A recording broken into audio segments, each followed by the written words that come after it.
Hi everybody, Dave Aquino with Basecamp Trading. Just want to bring this to you about 10-15 minutes after the FOMC announcement. And usually we don't get this kind of move right after the announcement itself. Usually this move is followed up by comments by the Fed chair.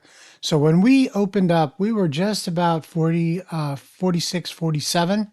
The market exploded up here about 25 points, as it looks like here after the announcement. And as I mentioned in the trading room, a lot of this movement is not because the Fed didn't cut interest rates. That was not a surprise. It didn't even matter about the Fed announcement. What is driving the market is this particular chart, chart,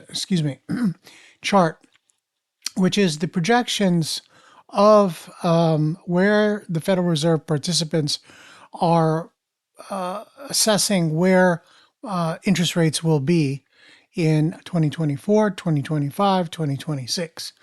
And this is where we are right now here at the end of 2023. And we're anticipating a drop. You can see it's actually distributed a little bit, but right there, we're looking at potentially roughly 75 basis point decrease in interest rates throughout the year 2024. Now, the question is it early in the year? It's the middle of the year? It's towards the end of the year? That remains to be seen. But this is how they plot it out. And they see further drop in 2025, and there it is in 2026. Now, as the further you go out, long term, it's really hard to anticipate that. The one thing to see here is the long-term rate of return long-term interest rate is hovering around 2.5. Here's 3. Here's a couple of above 3.5, 3.5. So that's very interesting. So basically, what we're anticipating is that interest rates will come down next year, and this is what it looks like. Well, the market took that information and just exploded to the upside. Now, right now, again, we're plus 25. We were up about plus 4 when the announcement came out. Like I said, this is what I told you in the trading room to anticipate that the market was looking for the results of the dot plot.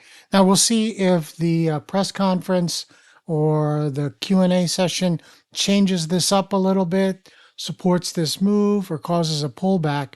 Now, the way that you should watch for this tomorrow is whatever we end up at the high, this market may continue to push higher over the next couple of weeks towards the all-time high.